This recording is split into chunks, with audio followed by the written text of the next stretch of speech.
Hi everyone, I hope that you're all enjoying learning and sharing your knowledge and experiences of normal birth today.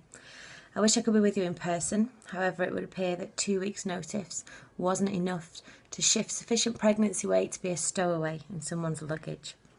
So I've been asked by the little blonde bombshell who stood to my left or to my right, or maybe she's now sat down, Dr. Tracy Cooper, to try to talk to you about the real choices that I received in the birth of my second daughter after I've been told I tested positive for strep B.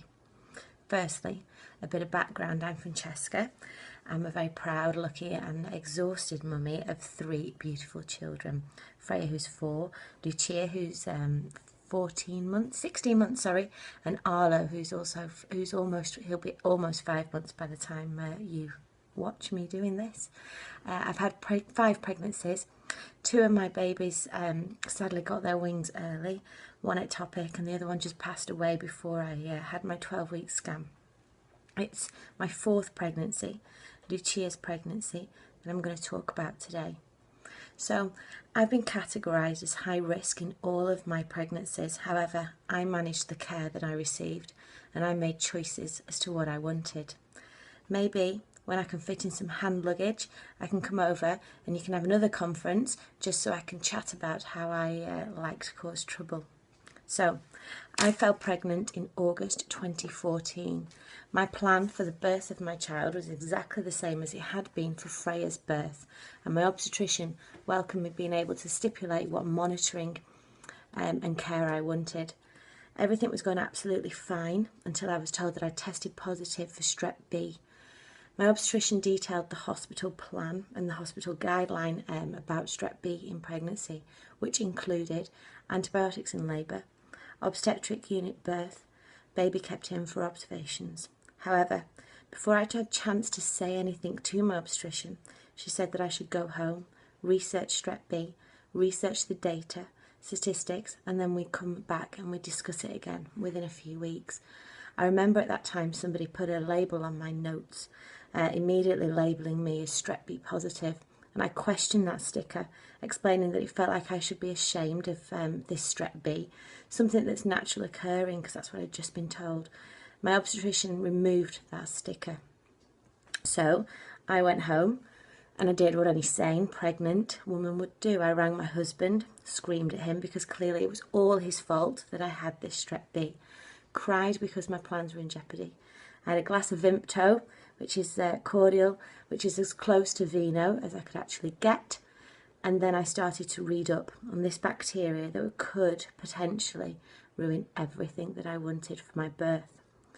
I read about the worst case scenario, but I focused on the actual statistical risk of strep B causing harm to my baby. It was minimal.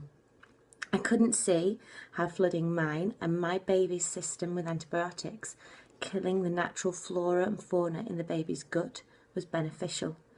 The actual risk of the transfer was so minimal, it was less than that of stillbirth, and that sadly cannot be prevented. So, to kill all natural bacteria at birth could, in my opinion, only cause the baby more problems later on in life with their immune system, their digestive tract, and overall well-being.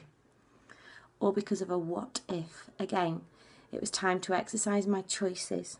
I didn't want antibiotics. I did not want a birth in the obstetric unit.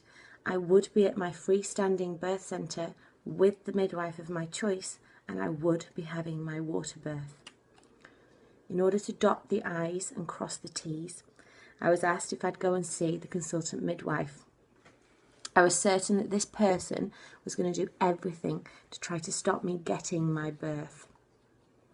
An appointment was made for the consultant midwife, Dr. Tracy Cooper. I googled her name and I couldn't really find much. I found a photograph over on the BBC, which is a television news thing in the morning.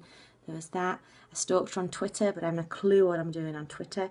The only time I use Twitter is because Tracy keeps hashtagging me and tagging me in Twitter. So that's the only reason that I know what I do on there. So I didn't know what on earth I was doing. So instead I prepared my battle plan for meeting this person. My battle plan was quite simple. If I didn't get what I was going to get, I was given birth at home, alone. I met Tracy. We discussed what I wanted.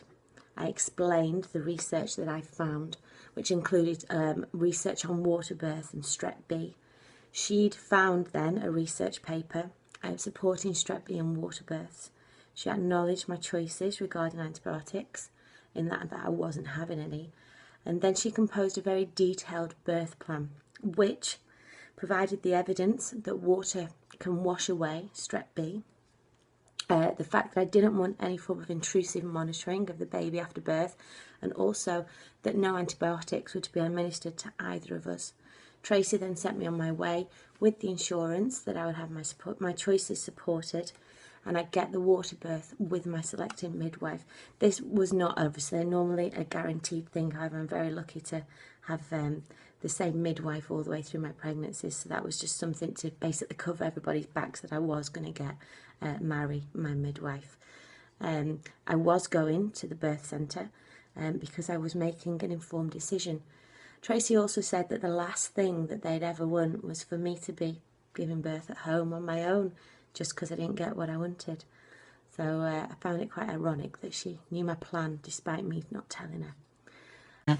Then I went into labour on the 1st of May 2015, and my midwife Mary, accompanied by Tracy, attended the birth of Lucia at our freestanding birth centre.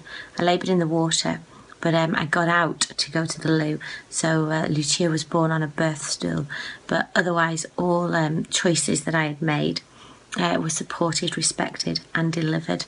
And obviously if I hadn't got out to go to the loo, then I would have had that water birth. No continuous monitoring of the baby was executed. Observations were done, I think it was every hour for the first 12 hours. That was my compromise as such, just so that the boxes could be ticked with regards to Lucia being monitored for any form of transfer of strep B from me during the birth.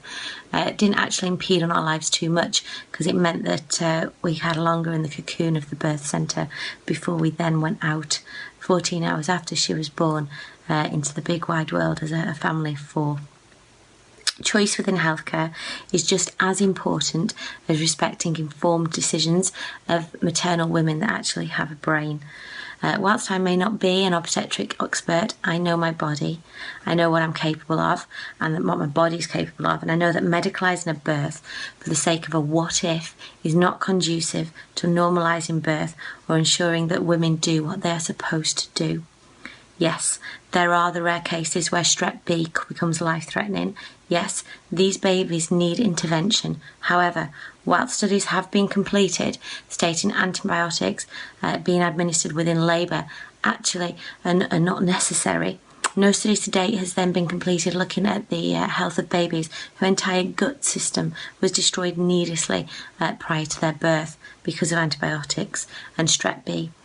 As humans, we always seem to focus on the negatives in any situation. We're gripped by the what-ifs, and we never seem to seize the moment. Birth's something that we can never understand. People try their hardest to medicalise a truly natural phenomenon and forget that women still give birth in fields, caves, deserts and forests. Yet, in the UK, we are unable to lower maternal and neonatal mortality rates despite having so much medical knowledge and experience. I am aware of procedure. I know of policies and guidelines because I've discussed them countless times. I know that they're there to protect everybody, but sometimes not everybody wants to fit into the norm. Mary, my midwife, the freestanding birth centre, Tracy and my obstetrician all enabled me to be an individual, and they all respected that while certain procedures should be adhered to, we are individual and we don't all want what we're told to have. In a situation where a service is offered, we absolutely have the right to accept or decline. However, too few women are aware that the whole pregnancy and birth can be managed by their choices, that policy and procedure don't always have the final say. We can't control birth, but we can control our choices. Birth is not a procedure. If something unforeseen happens, a procedure may need to occur to guarantee the viability of the mother and child, but ultimately, pregnancy, labour and birth is as natural as life. It's a circle, It rarely needs to be broken, and we need to be left to allow women to become empowered by their own ability. I was given real choices throughout my antenatal care. I do believe that it would have been much harder to ensure I received the choices had Tracy Cooper not been my consultant midwife. People become scared, as I said earlier, about the what-ifs. They also fear litigation and understandably the threat of death. But I'm scared of the hypothetical reasoning behind information forced onto women, and so unless I have hard facts proving that the evidence I find to be unsubstantiated, then I will always go with the evidence in front of me, and in this case, the evidence against medical management grossly outweighed the evidence supporting the benefits of the evidence supporting medical management of my labour and birth. Well, I hope that me sharing my story has highlighted the importance of supporting women in making and then receiving real choices within maternity care. And I hope that this little video, or two little videos, have been useful. Please tweet on Twitter and tag me using I think it's called a handle on Twitter, Mrs_Seed. No doubt Tracy will be tagging away. Thank you, Tracy, for bringing this little Lancashire lass all the way to Sydney. Oh, you didn't, did you? Because you forgot me. Seriously, thank you for listening. Thank you for allowing me to be heard and giving me a voice. Bye.